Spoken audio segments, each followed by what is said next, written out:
Assalamualaikum warahmatullahi wabarakatuh. Saya Devrinalti SPD, calon guru penggerak angkatan 9 dari Kota Payakumbuh, Provinsi Sumatera Barat. Saya akan melakukan aksi nyata modul 14 tentang budaya positif, yaitu penyebaran pemahaman kepada rekan guru di SDN Negeri 40 Payakumbuh.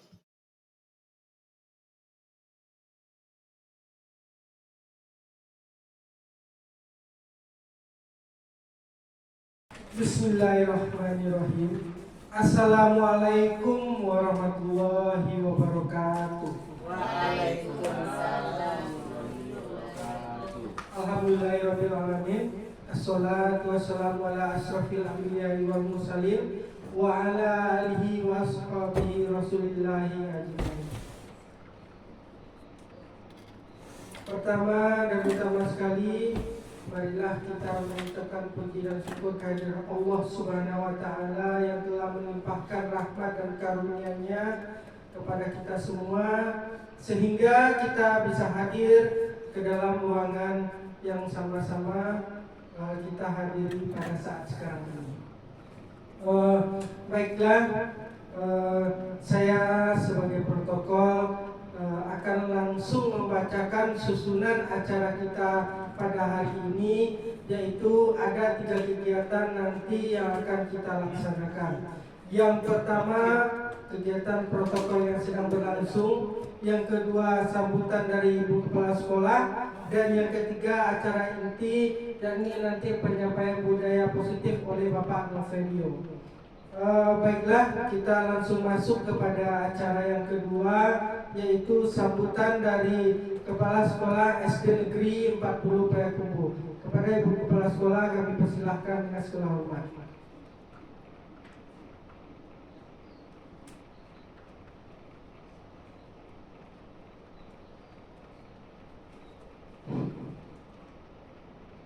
Assalamualaikum warahmatullahi wabarakatuh. Rekan-rekan semuanya yang kami banggakan, puji syukur kehadirat Allah Subhanahu wa taala. Di pagi menjelang siang ini kita masih diberikan hidayahnya hingga kita bisa bersama-sama di ruangan ini dalam rangka diseminasi tentang budaya positif para guru calon penggerak di angkatan 9. Selawat beserta salam tak lupa kita hadiahkan buat Nabi besar kita, Nabi Muhammad SAW. Allahumma sholli ala Sayyidina Muhammad wa ala alihi Sayyidina Muhammad, yang telah membawa kita umatnya dari alam kebodohan ke alam yang berilmu pengetahuan seperti adanya saat sekarang ini.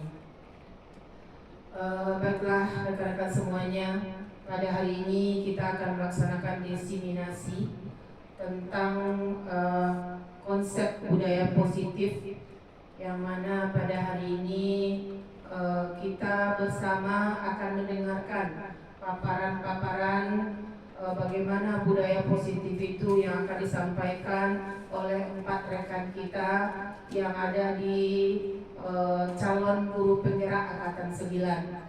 Nanti ada Bapak Novelio SPD, ada Ibu Devrinalti SPD, ada Ibu Maratul Cairani SPD, dan Bapak Henrizal SPD. Yang mana di budaya positif ini nantinya ada 8 jenis budaya yang akan dipaparkan kepada kita bersama. Jadi Ibu hanya berharap semoga apa yang akan kita diseminasikan hari ini itu betul-betul bisa kita pahami bersama dan bisa nantinya menjadi sebuah perubahan untuk sekolah kita. Perubahan-perubahan ya, yang sangat baik, yang sangat nanti berguna untuk peningkatan sekolah SD Negeri 40 Payakumbuh. Jadi kepada terkhususnya untuk teman-teman yang akan melaksanakan diseminasi, ini akan menjadi amal baik bagi teman-teman karena bisa berbagi dengan teman-teman yang lainnya dan untuk kita semua yang mendengarkan juga menambah wawasan kita tentang budaya-budaya positif yang akan kita kembangkan di sekolah. Mungkin itu yang bisa Ibu sampaikan pada kesempatan ini. Selamat kepada teman-teman semuanya, selamat berjuang. Semoga apa yang sudah diimpikan bisa tercapai dengan baik. Billahi taufiq wal hidayah. Assalamualaikum warahmatullahi wabarakatuh.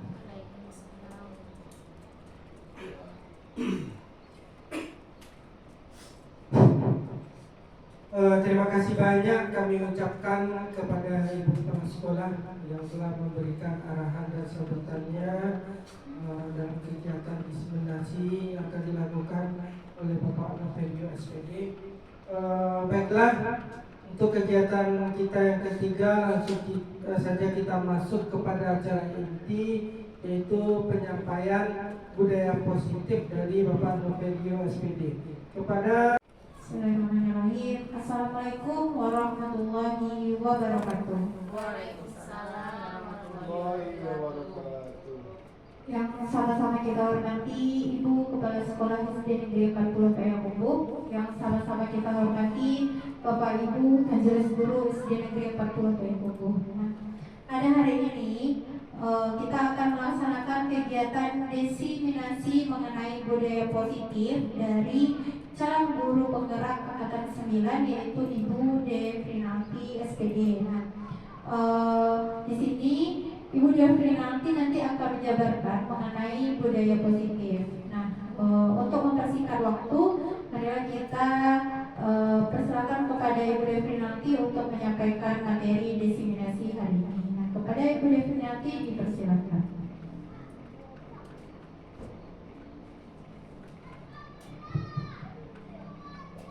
Baik, terima kasih Ibu Rani. Bismillahirrahmanirrahim. Assalamualaikum warahmatullahi wabarakatuh. Waalaikumsalam warahmatullahi wabarakatuh. Yang terhormat Ibu Kepala SD Negeri 40 Payakumbuh, yang terhormat Bapak Ibu Majelis Guru, puji syukur kita mengucapkan kehadiran Allah Subhanahu wa Ta'ala yang telah memberikan rahmat dan karunia-Nya kepada kita semua, sehingga kita dapat hadir di ruangan ini. Selawat beriringan salam tak lupa pula kita curahkan kepada Nabi kita, yakni Nabi besar Muhammad Sallallahu Alaihi Wasallam, yang telah membawa kita semua dari alam yang tidak tahu apapun kepada alam yang serba canggih seperti yang kita rasakan pada saat sekarang ini. Baiklah, sebelum kita mulai memaparkan tentang budaya positif, supaya lebih semangat lagi, kita adakan ice breaking dulu ya Bapak Ibu. Nah, nanti ice breakingnya kalau tepuk 1 berarti seperti ini, grek door. Kemudian tepuk 2, grek door. Kemudian tepuk 3, tepuknya 3, grek-greknya 3, kemudian door-doornya 3. Bisa dipahami Bapak Ibu? Nah, sekarang kita cobakan tepuk 1, grek door. Tepuk 2, grek door. Tepuk 3, grek door. Oke, baik, terima kasih Bapak Ibu.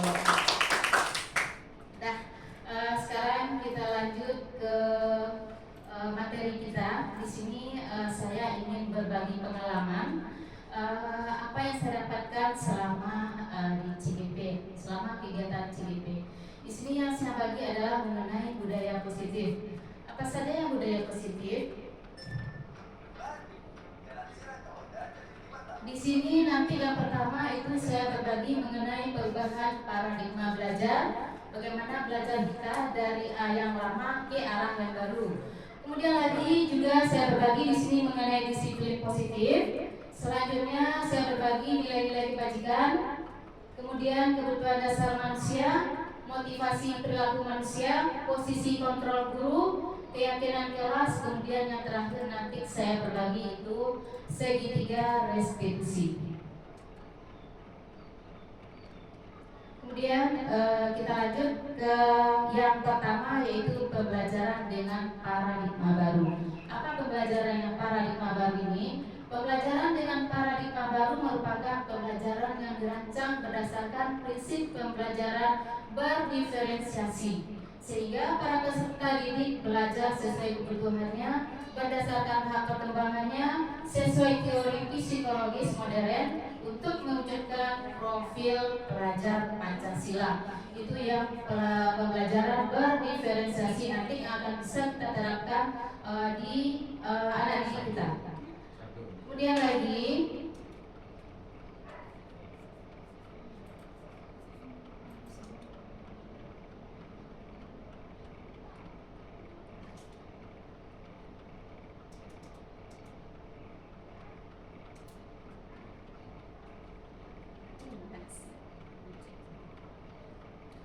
kita lanjut ke miskonsepsi tentang teori kontrol.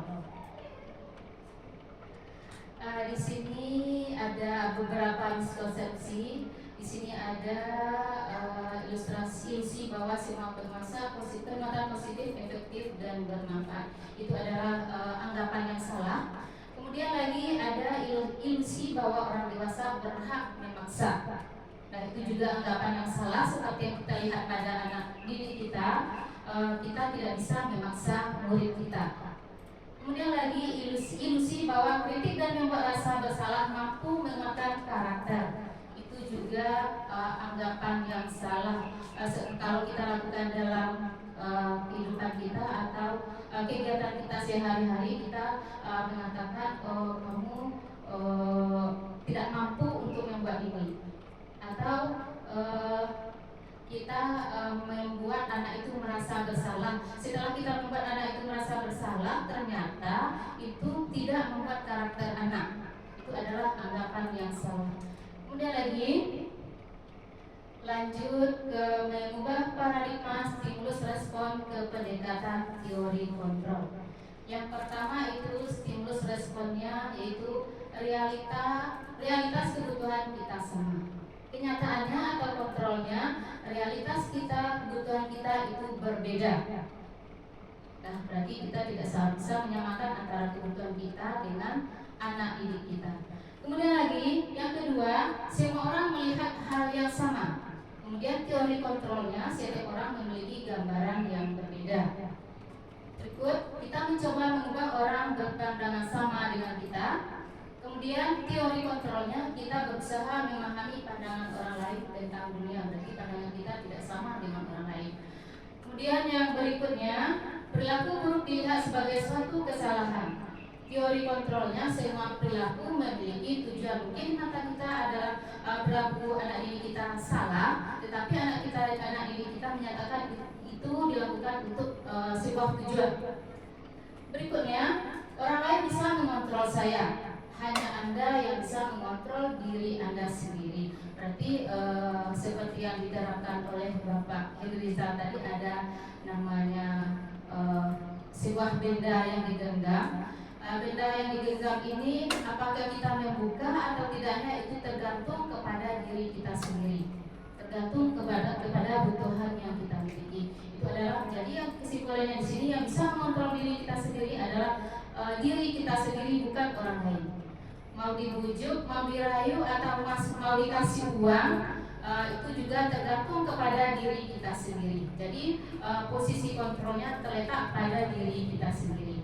Ya, begitu ya Pak Eko. Dan lanjut yang berikutnya, saya bisa mengontrol orang lain. Kemudian Anda tidak bisa mengontrol orang lain. Yang ada juga paradigma baru. Kemudian pemaksaan ada pada saat rujukan gagal. Kemudian teori kontrolnya, kolaborasi dan konsensus menciptakan pilihan-pilihan baru. Berikut model berpikir menang atau kalah. Kemudian teori kontrolnya di sini adalah model berpikir menang-menang. Nah, itu yang teori stimulus respon dan teori kontrol. Berikutnya kita lanjut mengenai disiplin positif. Di sini juga saya sudah mempelajari mendapatkan materi tentang disiplin positif. Saya juga ingin berbagi dengan Bapak Ibu semua. Kita mulai dari pengertian disiplin. Disiplin berasal dari kata disiplina yang artinya belajar. Disiplin mengacu pada disiplin diri yang memiliki tanggung jawab terhadap apa yang dilakukannya berdasarkan nilai-nilai yang diyakini. Kemudian disiplin positif merupakan salah satu cara penerapan disiplin yang bertujuan untuk menumbuhkan kesadaran serta memberdayakan peserta didik tanpa imbalan, penghargaan, reward atau ancaman atau hukuman. Itu yang dikatakan disiplin. Berarti nanti kalau jika kita menerapkan disiplin kepada anak itu tepat waktu, misalnya dalam tepat waktunya, anak itu datang ke sekolah berdasarkan penghargaan yang kita berikan, berarti itu namanya bukan disiplin positif. Kita lanjut. Sebagai pendidik, tujuan kita adalah menciptakan peserta didik yang memiliki disiplin diri sehingga mereka berperilaku mengacu kepada nilai-nilai kebajikan universal dan memiliki motivasi intrinsik dalam perubahan perilaku ke arah yang lebih baik. Jadi disiplin di sini itu adalah tumbuh dari diri anak itu sendiri, bukan dari hadiah tadi atau iming-iming yang diberikan kepada anak. Itu ya mengenai disiplin positif. Kemudian kita lanjut nilai-nilai kebajikan. Nilai-nilai kebajikan yang kita inginkan yaitu menciptakan generasi yang memiliki profil pelajar Pancasila. Ada 6 dimensi profil pelajar Pancasila, yaitu beriman dan bertakwa kepada Tuhan Yang Maha Esa, berkebinekaan global, mandiri, bergotong royong, bernalar kritis dan kreatif. Itu yang kita harapkan nilai-nilai kebajikan yang ada pada diri anak didik kita. Itu profil pelajar Pancasila ya Bapak Ibu. Kemudian lanjut yang berikutnya itu kebutuhan dasar manusia. Kebutuhan dasar manusia adalah segala sesuatu yang kita lakukan untuk mendapatkan apa yang kita inginkan. Seluruh tindakan yang kita lakukan memiliki tujuan tertentu dan semua usaha terbaik yang kita lakukan adalah dalam rangka agar kebutuhan dasar kita terpenuhi dengan baik. Di sini ada 5 kebutuhan dasar manusia yang setiap orang menginginkan 5 kebutuhan dasar ini. Yang pertama yaitu kebutuhan bertahan hidup. Kebutuhan bertahan hidup di sini yaitu kita harus memiliki makanan, pakaian, tempat tinggal, keamanan dan kesehatan itu yang kita butuhkan. Kemudian kebutuhan dasar berikutnya yaitu penguasaan. Jadi kita sebagai manusia siapapun itu kita juga memiliki kebutuhan penguasaan. Apa yang penguasaan di sini? Ada harga diri, keinginan untuk dianggap, kemudian untuk memimpin. Jadi semua kita Bapak Ibu juga ada keinginan atau kebutuhan untuk menjadi pemimpin, paling tidak untuk memimpin diri kita sendiri ya Bapak Ibu. Kemudian lagi lanjut ke kebutuhan dasar yang diinginkan manusia yaitu kesenangan. Kesenangan di sini yaitu bermain, humor, antusiasme, kemudian tertawa. Adalah kebutuhan yang dibutuhkan oleh setiap manusia siapapun itu. Kemudian lagi kebutuhan kasih sayang dan rasa diterima.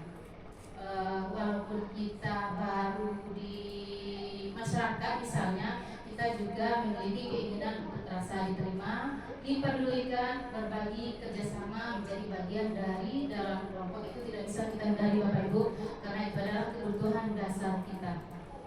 Kemudian lagi kebutuhan dasar kita yang berikutnya yaitu kebebasan. Kebebasan di sini yaitu mandiri, memiliki pilihan, mencoba hal baru, mampu mengendalikan arah dirinya sendiri. Itu adalah 5 kebutuhan yang ingin dimiliki oleh manusia, yang harus dimiliki oleh manusia. Kemudian lagi lanjut 5 posisi kontrol guru. Di sini kita sebagai seorang guru kita memiliki 5 posisi kontrol. Yang pertama yaitu guru sebagai penghukum, guru sebagai pembuat merasa bersalah, kemudian guru sebagai teman, guru sebagai pemantau, dan guru sebagai manajer. Di mana letak kita nanti Bapak Ibu tergantung kepada diri kita sendiri. Mau jadi posisi kontrol di mana gitu. Kita lihat menurut kita nanti kan ada 5 posisi kontrol. Menurut kita mana yang bagus kita terapkan terhadap anak didik kita. Yang pertama yaitu posisi sebagai penghukum. Di sini dikatakan guru itu sebagai penghukum. Di sini masalahnya siswa tidak memakai atribut lengkap saat upacara. Jika kita suruh untuk hormat kepada bendera, jika kita suruh lari, itu namanya kita sebagai guru, posisi guru sebagai pembuku. Kemudian lagi yang kedua yaitu berapa kali ibu atau bapak harus memberitahu kamu selalu saja mengecewakan ibu atau bapak. Di sini kalau seandainya itu yang kita lakukan kepada anak, berarti posisi kita adalah membuat merasa bersalah. Kemudian lagi yang berikutnya, di sini ayo dong ikuti aturan sekolah. Tolong bantu ibu atau bapak ya sekali ini. Ya sudah, tidak apa-apa, lain kali jangan sampai berbuat seperti ini lagi ya. Berarti kalau itu kita lakukan kepada anak, kita sebagai posisi kontrol teman. Nanti tergantung kita lagi bapak ibu mau gimana kita ya, posisi apa yang kita gunakan. Kemudian lagi kalau kita sebagai pemantau, kalau kita lakukan ini kepada siswa kamu sudah melanggar peraturan sekolah, kamu tahu konsekuensinya. Setelah upacara kamu balik atributnya ke koperasi dan jangan diulangi lagi. Itu adalah posisi guru sebagai pemantau, kalau itu yang kita lakukan ya Bapak Ibu. Kemudian lagi lanjut posisi guru sebagai manajer. Jika ini yang kita lakukan, apakah kamu tahu kesalahanmu? Kira-kira bagaimana kamu memperbaiki kesalahanmu? Kalau itu yang kita lakukan, kita sebagai posisi di manajer. Tapi kalau menurut saya Bapak Ibu, yang sebaiknya, yang karena kurikulum kita kurikulum merdeka sekarang, kalau menurut saya itu yang ingin saya lakukan itu sebagai posisi kontrol sebagai manajer, itu yang saya ingin lakukan. Itu tergantung kita masing-masing lagi Bapak Ibu. Kemudian lagi di sini ada contoh, jika kita melakukan ini, berapa kali Bapak harus memberitahu kamu ya? Gimana coba kalau orang tua kamu tahu kamu berbuat salah begini? Kalau seperti ini kasusnya Bapak Ibu, atau seperti ini kita katakan kepada murid kita, sebagai apa kita di sini Bapak Ibu? Gimana coba kalau orang tua kamu tahu kamu berbuat salah begini? Berarti itu adalah posisi pembuat merasa bersalah. Kemudian lagi kita lanjut ke keyakinan kelas. Itu beda nanti ya Ibu, kenapa keyakinan kelas, kenapa tidak peraturan kelas, itu beda nanti. Kalau dulu mungkin peraturan kelas yang kita gunakan, sekarang namanya itu keyakinan kelas. Apa yang keyakinan kelas? Ini dalam pembentukan keyakinan kelas itu bersifat abstrak, berupa pernyataan universal, dibuat dalam pernyataan positif, sedikit saja agar mudah diingat, kemudian sesuai dengan kondisi kelas dan sekolah sehingga mudah diterapkan.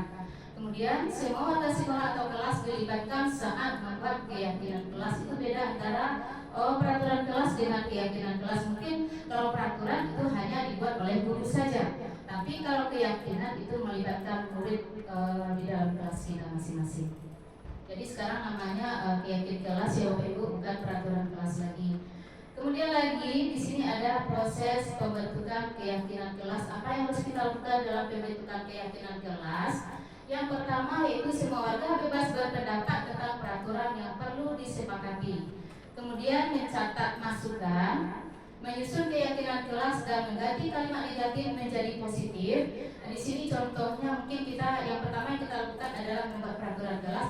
Misalnya pendapat anak tidak boleh mencoret dinding. Itu adalah merupakan sebuah peraturan. Nanti yang tidak boleh mencoret dinding ini akan kita ubah kalimatnya menjadi kalimat positif. Itu nanti setelah kita ubah menjadi kalimat positif, itu akan berubah menjadi keyakinan kelas. Kemudian lagi tinjau kembali pendapat yang telah dicatat. Kita sebagai guru harus meninjau kembali apa yang disampaikan oleh anak. Kemudian tinjau ulang lagi, setelah dibuat, ditinjau dan disetujui dengan menandatangani.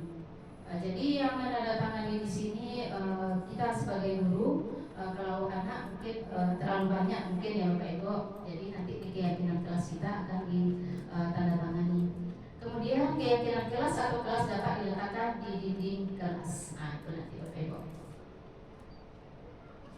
Kemudian lagi lanjut ke segitiga restitusi. Apa yang segitiga restitusi? Segitiga restitusi di sini adalah suatu proses dialog yang dijalankan oleh guru agar dapat menghasilkan murid yang mandiri dan bertanggung jawab. Kalau yang kita lakukan sekarang mungkin kita panggil anak, kemudian kita marahi. Itu bukan penerapan segitiga restitusi, Bapak Ibu. Bagaimana penerapan segitiga restitusi di sini? Yang pertama tahapannya yaitu menstabilkan identitas. Kemudian tahapan yang kedua validasi tindakan yang salah, kemudian menanyakan keyakinan. Berikutnya, bagaimana kita menstabilkan identitas anak murid kita yang sedang ada bermasalah tadi?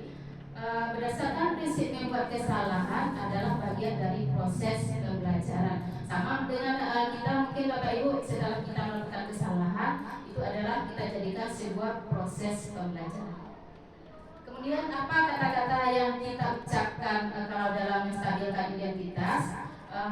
Kita ucapkan berbuat salah itu wajar. Setelah itu tidak ada manusia yang sempurna. Kemudian ibu atau bapak juga pernah melakukan itu. Kemudian ibu atau bapak tidak mau mencari siapa yang salah, tapi ibu atau bapak ingin mencari solusi dari permasalahan ini. Kemudian kamu berhak merasa begitu. Itu adalah cara kita untuk menstabilkan identitas anak kita yang sedang bermasalah. Kemudian lagi kita lanjut tahap yang keduanya. Setelah kita stabilkan identitas anak kita tadi, kita validasi tindakan yang salah. Yang validasi tindakan yang salah ini berdasarkan prinsip setiap perilaku berupaya memenuhi suatu kebutuhan tertentu. Mungkin ucapan kita yang kita lakukan adalah, kamu pasti punya alasan mengapa melakukan hal itu.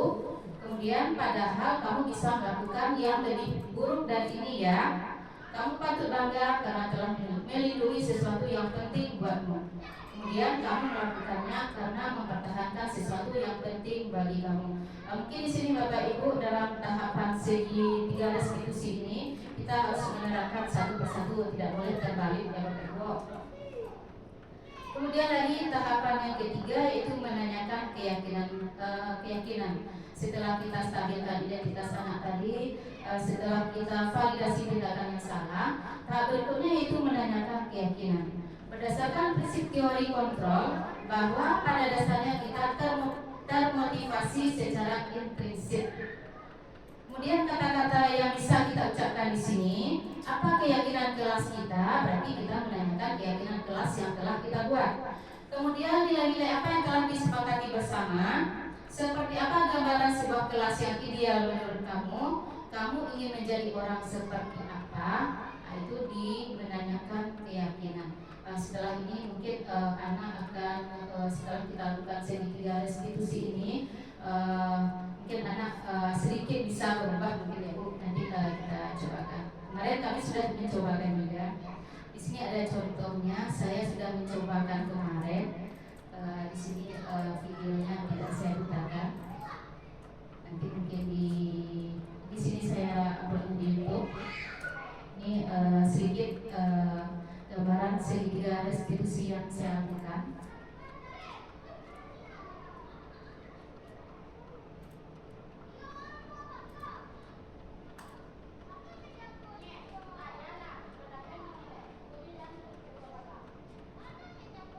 Di sini kasusnya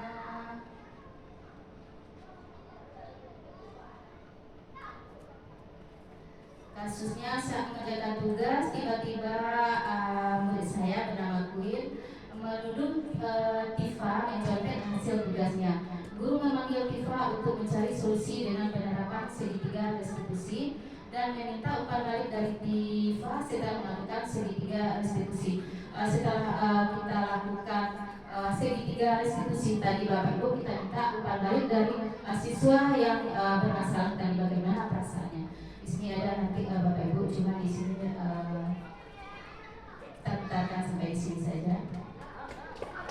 Kemudian lagi kita lanjut ke penutup atau kesimpulan dari pemaparan saya hari ini, yaitu dalam penerapan program disiplin positif hendaknya guru memiliki standar kepribadian, profesional dan sosial yang baik, di mana guru mampu merefleksi dirinya dalam posisi kontrol saat ini. Bagaimana perjalanan dirinya sebagai among, manajer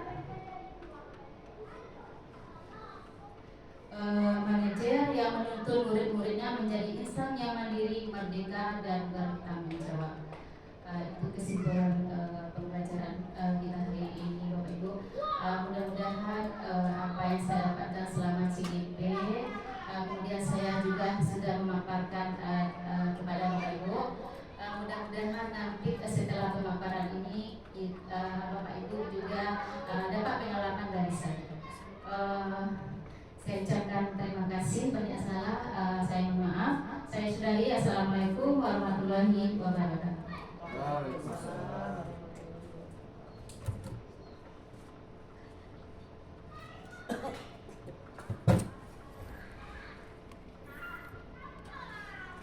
Terima kasih kepada Ibu Rina yang sudah menyampaikan hasil diseminasi mengenai budaya positif. Nah, sebelum itu kita beri aplaus dulu untuk Ibu Rina. Nah, baik Bapak Ibu semuanya, itu adalah rangkaian dari kegiatan diseminasi mengenai budaya positif. Saya sebagai protokol jika terdapat kesalahan, mohon maaf. Saya sudahi dengan Assalamualaikum warahmatullahi wabarakatuh.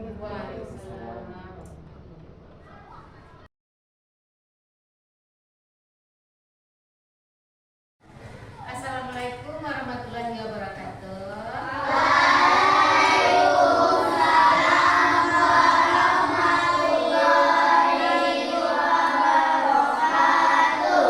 Pagi anak-anak semuanya. Gimana kabarnya hari ini?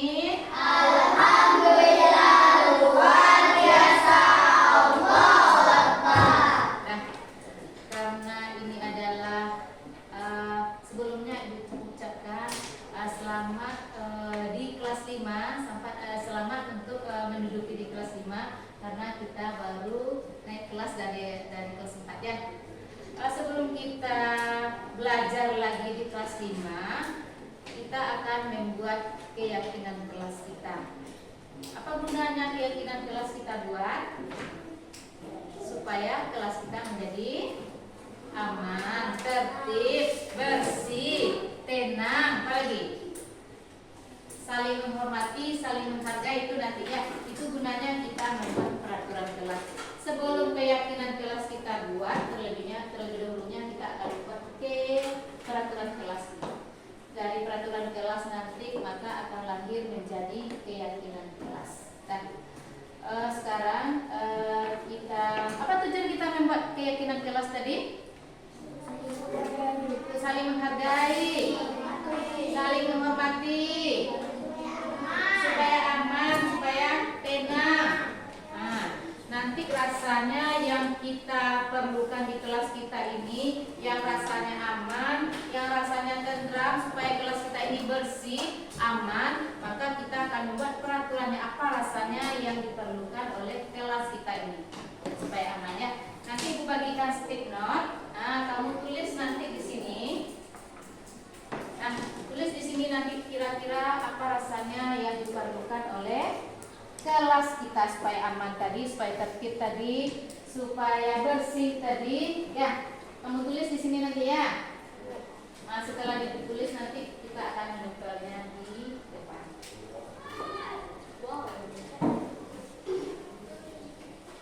Nah, silakan yang dapat langsung ditulis.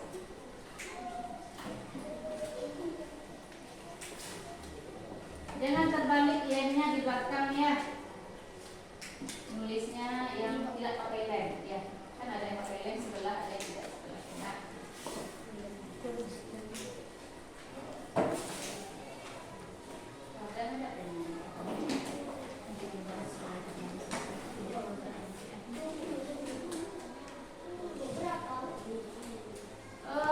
Berapa kamu bisanya atau masing-masing kamu minimal 2.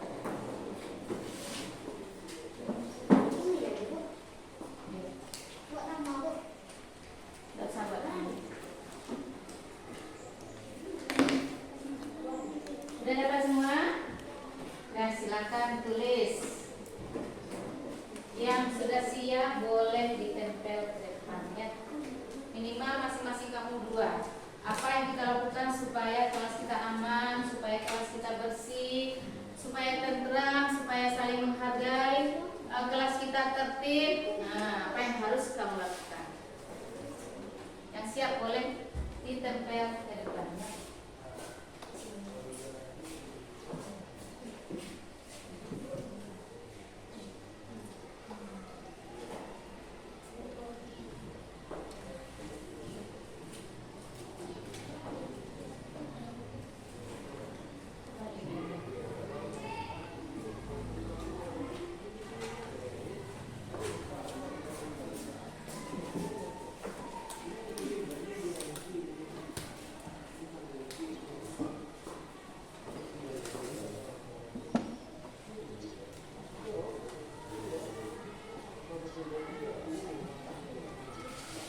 Yang sudah siap boleh ditempel ke depannya.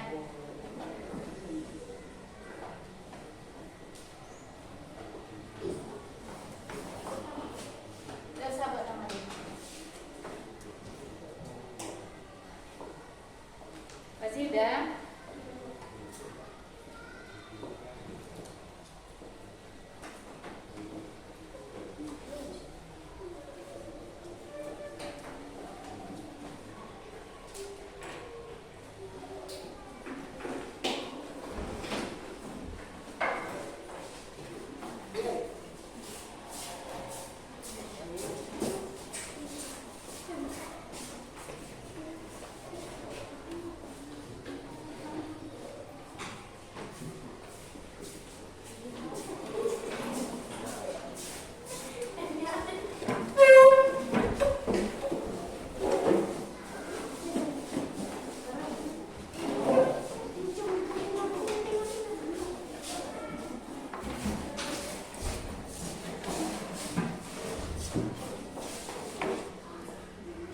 Boleh deh.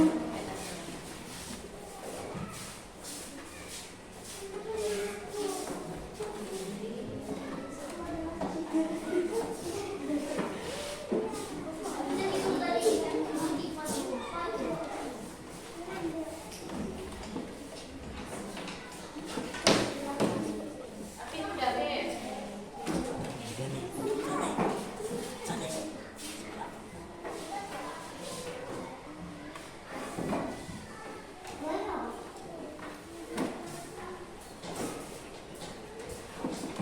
Siapa yang belum? Latihan sudah padam.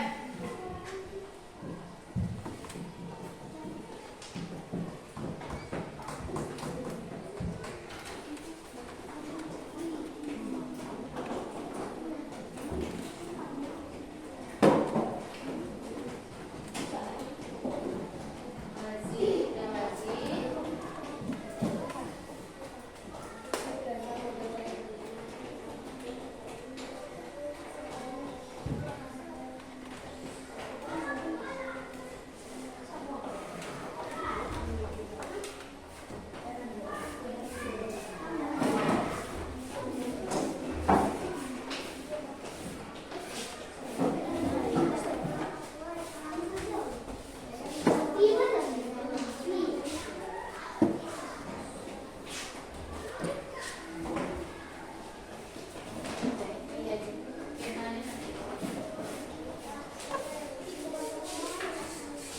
Sudah semuanya.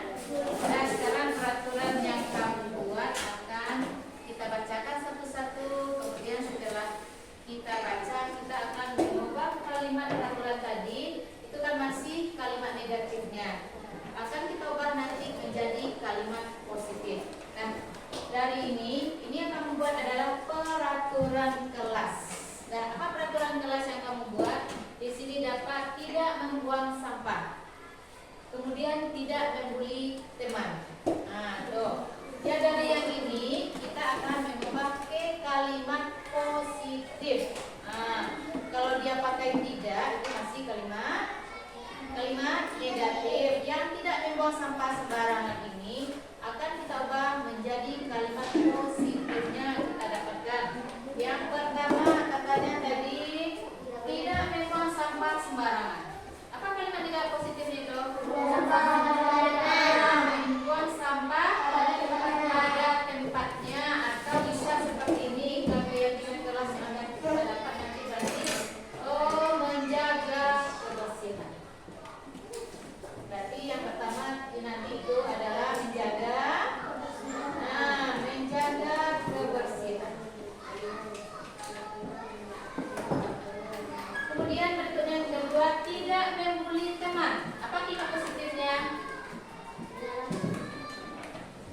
tidak membuli teman. Apa positifnya itu? Apa positifnya? Hah? Berarti saling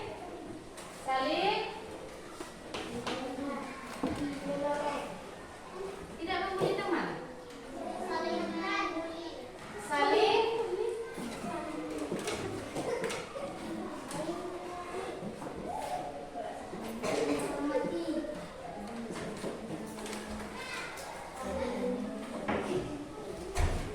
tidak membuli teman. Kalimat positifnya adalah saling saling menyayangi atau saling menghargai. Berikutnya, membuang sampah pada tempatnya. Sudah kita buat tadi ya. Apa kalimat positifnya? Tiket kelas. Apa kalimat positifnya? Juga menjaga kebersihan. Berikutnya, tidak membuang sampah sembarangan. Mengerjakan PR atau tugas. Apa kalimat positifnya itu?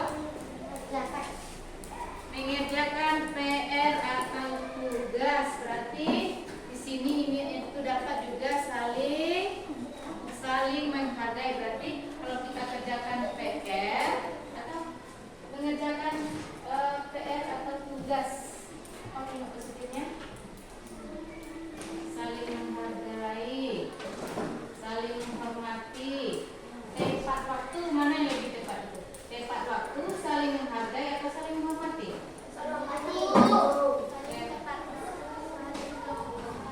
Hah? Mengerjakan PR atau tugas. Nah, kita buat disiplinnya. Nah, kalimat positifnya adalah disiplin. Kemudian di sini lagi tiket kelas. Apa kalimat positifnya? Jaga kebersihan, menghargai teman. Nah, sudah ya, saling menghargai. Membuang sampah pada tempatnya. Menjaga kebersihan. Patuh kepada guru. Berarti maksudnya saling menghargai atau kita buatlah saling menghargai atau menghormati. Kemudian lagi lanjut saling menghargai sudah. Mendengarkan saat guru menerangkan. Maksud mana dia? Saling menghargai. Tiket kelas. Menjaga kebersihan, datang tepat waktu. Disiplin. Menghargai guru. Saling menghargai. Tidak menyontek saat ulangan. Berarti masuk ke saling menghargai maksudnya. Kemudian lagi tidak boleh membuang sampah sembarangan. Menjaga kebersihan, suaranya yang kencang ya. Mengerjakan PR. Disiplin. Tidak boleh memukul teman. Tidak menghargai. Tidak mengejek. Tidak boleh apa nih? Tidak boleh bertengkar. Menghargai. Kemudian datang ke sekolah tepat waktu. Disiplin. Tidak membuli teman. Saling menghormati, saling menghargai dan menghormati satu sama lain. Saling menghargai. Piket kelas sesuai jadwal yang telah ditentukan. Disiplin. Nah, piket kelas sesuai dengan waktu yang ditentukan. Berarti disiplin. Tidak boleh membuang sampah sembarangan. Menjaga kebersihan, tidak boleh bully. Menghargai, tidak boleh mengejek teman. Menghargai, tidak boleh menghina teman. Berarti di sini masuk ke menghargai atau saling. Dapat satu lagi saling menyayangi.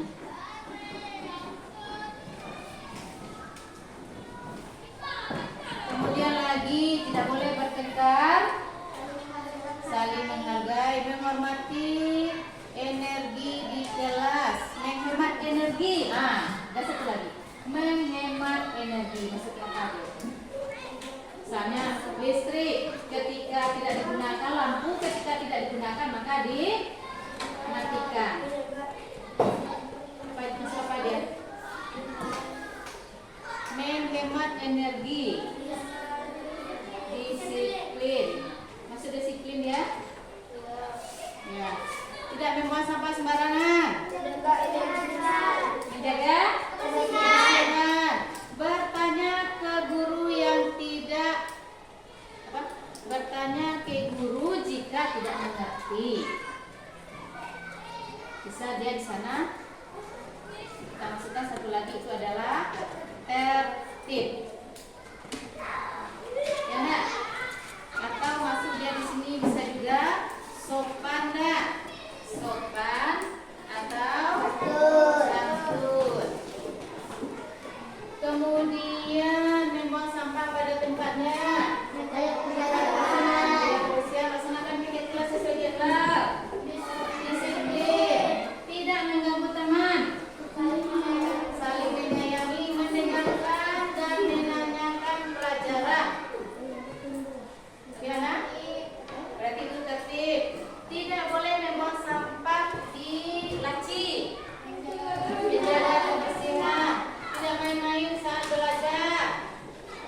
Tertib, disiplin, harus mengerjakan PR di rumah. Disiplin, tidak bertengkar saat ibu ada, saat ibu tidak ada. Saling menghargai, harus datang tepat waktu. Disiplin, membersihkan kelas. Menjaga kebersihan, ini yang terakhir ya. Ini terakhir, membuang sampah pada tempatnya. Menjaga kebersihan. Sudah disediakan. Nah, di sini berarti sudah disediakan tong sampah ya.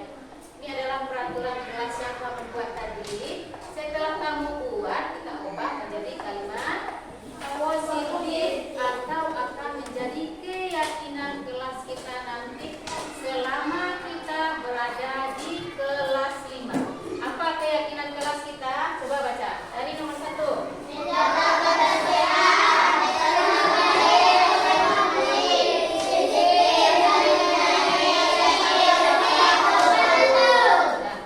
Ini adalah keyakinan kelas kita yang akan kita yang akan kita patuhi, yang akan kita laksanakan selama berada di kelas 5. Dan tadi di sini Ibu menulis masih di papan tulis. Sekarang Ibu akan memindahkannya ke kertas yang ada. Nanti di sana kita akan kasih tanda tangan, itu bukti bahwa kita telah membuat keyakinan kelas kita secara bersama. Ya. Dan kita mulai dari nomor 1. Kita judulnya dulu. Keyakinan kelas 5. Ya.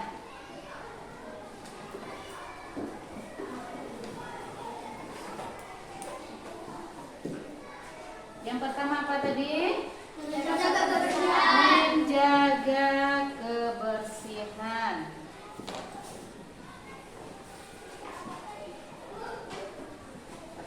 Yang kedua,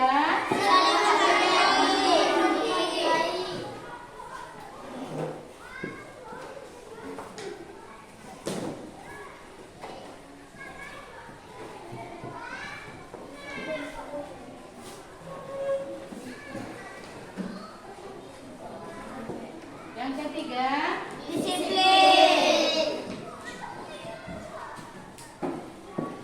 yang keempat,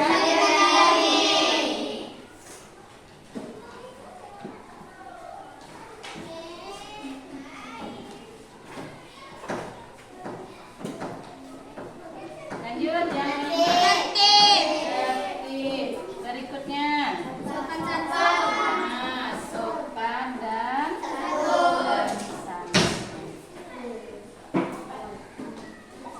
nah, ini adalah keyakinan kelas kita. Ada 6 keyakinan kelas yang akan kita patuhi selama berada di kelas 5. Nah, sekarang dari sini karena kita telah menyepakati peraturan kelas kita, maka buktinya kata Ibu tadi, maka kita membuat tanda tangan bahwa kita sudah membuat keyakinan kelas kita. kita mulai dari Waziri. 1, 2, 3, 4, 5, 6.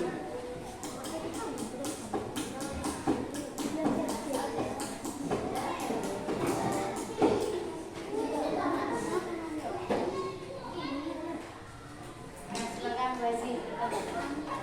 Dari Rafa. Zani, dari Azurala.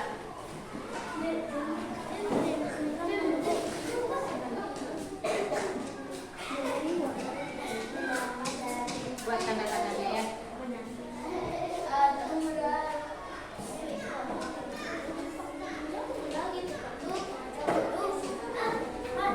Lanjut, Putri.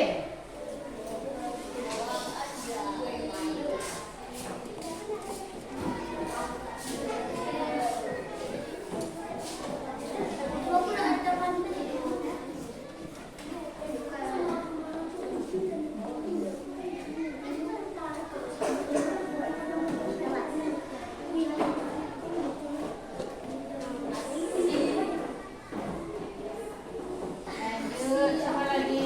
Jihad. Lanjut.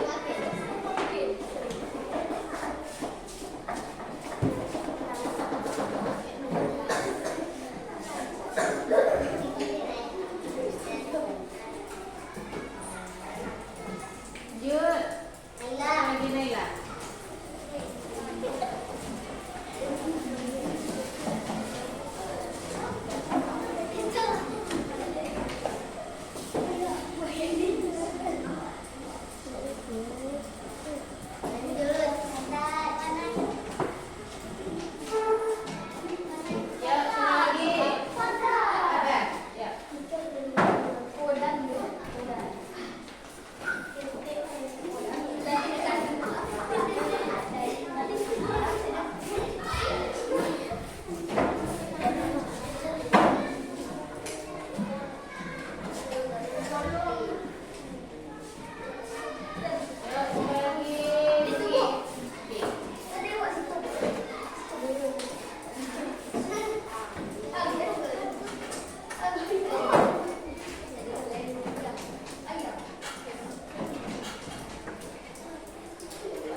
kita membilang kata yang tidak baik, kalau kita membilang kata yang tidak baik, berarti kita melanggar aturan, melanggar keyakinan kelas. Kita tahu nggak apa keyakinan kelas kita? Menghargai dan menghormati orang lain. Berarti besok kita tidak boleh melakukannya lagi ya. Tapi kalau ada teman menuduh kita yang tidak baik, apa yang kita lakukan?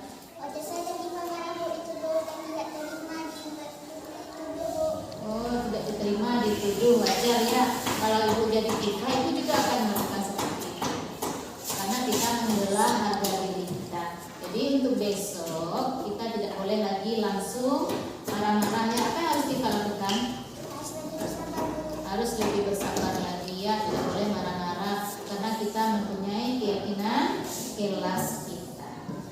Dan untuk besok berarti Tifa, apa yang kita lakukan tadi? Tidak boleh marah-marah lagi. Ya, terima kasih ya Tifa. Nah, silakan masuk kelas lagi ya. Assalamualaikum warahmatullahi wabarakatuh. Perkenalkan, nama saya Tifa dari kelas 5. Tadi saya berdiskusi dengan ibu guru dalam menyelesaikan masalah dengan baik. Saya harus lebih sabar dan tidak boleh marah-marah lagi. Assalamualaikum warahmatullahi wabarakatuh.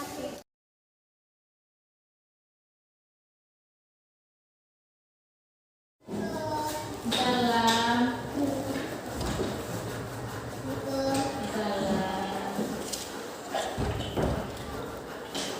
Silakan duduk Ulfa. Ulfa. Kamu nggak kenapa dipanggil? Sekarang Ulfa coba berdiri ke sini.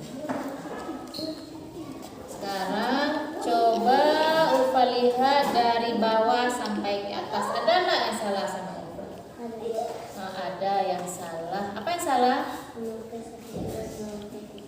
Memakai sepatu warna hitam putih. Nah, bagus dulu. Ke sekolah boleh nggak kita pakai sepatu hitam putih?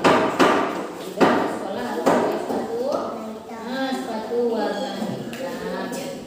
Kenapa Ulfa pakai sepatu hitam putih ke sekolah?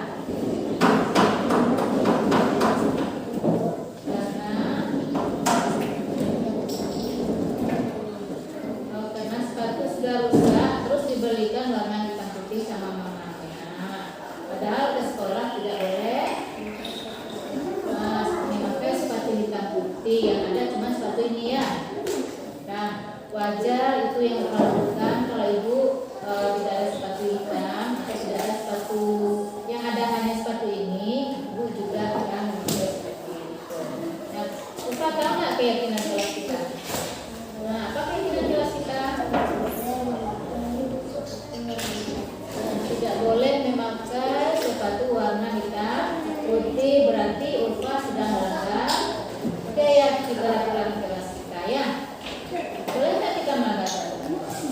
Tidak boleh. Agar tidak melanggar lagi, apa yang harus kita lakukan? Membeli sepatu lagi, apa lagi?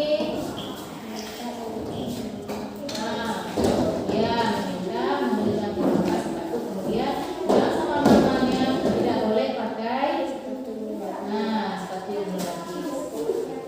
Ya, besok Ulfa lakukan lagi ya. Dan sekarang silakan masuk ke kelas. Terima kasih ya. Assalamualaikum warahmatullahi wabarakatuh. Perkenalkan, nama saya Irfan. Saya dari kelas 5. Saya sudah berdiskusi sama ibu guru. Tidak akan memakai sepatu hitam putih lagi dan akan meminta belikan sepatu lagi kepada mama. Assalamualaikum warahmatullahi wabarakatuh.